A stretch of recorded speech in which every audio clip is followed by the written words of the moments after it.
A qualquer motivo. Manchete. Moraes manda prender Eustáquio e Fugazza. O ministro Alexandre de Moraes, do Supremo Tribunal Federal, determinou a prisão do jornalista Oswaldo Eustáquio e do humorista Bismarck Fugazza, do canal Hipócritas. Ainda não há confirmação dos motivos que levaram o magistrado a tomar tal decisão. Na semana passada, Bismarck e Paulo Vitor Souza, do Hipócritas, Eustáquio, denunciaram Moraes à Corte Interamericana de Direitos. Eles acusam o magistrado de violar os direitos de liberdade de expressão no país, com várias prisões temporárias decretadas ilegalmente. Aí ainda afirmam que a mulher do magistrado é sócia do ex-deputado Gabriel Chalita, que teria relações estreitas com o presidente eleito Luiz Inácio Lula Silva, do PT. Meu querido Marcel Farias, eu acho que a gente tem que fazer o seguinte, das duas uma, ou a gente se amiga com o poder que estiver naquele momento, vira ministro do Supremo e a gente rasga a Constituição e manda prender todo mundo que não for do nosso gosto, ou nós vamos rasgar as páginas de todos os livros de direito e esquecer que nós vivemos num Estado democrático de direito e assim aceitar que nós estamos num estado de exceção. Pura e simplesmente fazer uma denúncia na Corte Interamericana é motivo de prisão hoje? Pois é, Rodrigo. Infelizmente, você citou aí, né, Código Penal, tipificação penal, processo penal, as prerrogativas dos advogados em ter acesso a processo, que muitas vezes nem existe processo, existe um ofício que é mandado para algum delegado aí e também não respeita a Constituição, cumpre-se a ordem, você não tem nem o processo para que você analise, quanto mais uma tipificação penal para ser aplicado, se acusada a pessoa, não tem. E nós vivemos num verdadeiro, não é o estado, né, jurisdicional, na verdade, estado de choque a gente já está vivendo, porque nós achávamos que existia um sistema que realmente tinha aquela velha teoria de freios e contrapesos, quando um poder quisesse sair um pouquinho das suas atribuições, um outro poder chamaria ele de volta para as suas atribuições, e nós não estamos vendo isso. O sistema que foi colocado aí, ele já foi corrompido há muito tempo. O Senado apático, tirando aí algumas pouquíssimas figuras que ficam falando sozinhos lá no plenário, mas o grande responsável, Rodrigo Pacheco, que eu costumo dizer que é Rodrigo Capacho, um cara que é formado em direito, ignora todos esses abusos.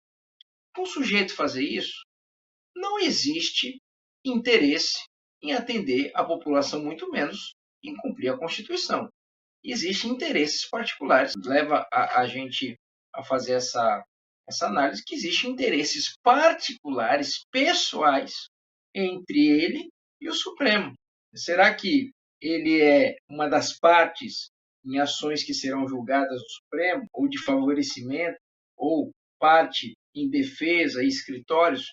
Bem, isso também nunca vai ser julgado no estado que nós vivemos hoje, nessa situação, porque não é interesse do próprio poder público, do próprio judiciário, investigar quem está errado hoje. Hoje parece que existe uma escalada de autoritarismo contra qualquer um que questione qualquer ação ou faça crítica à ação do próprio Supremo Tribunal.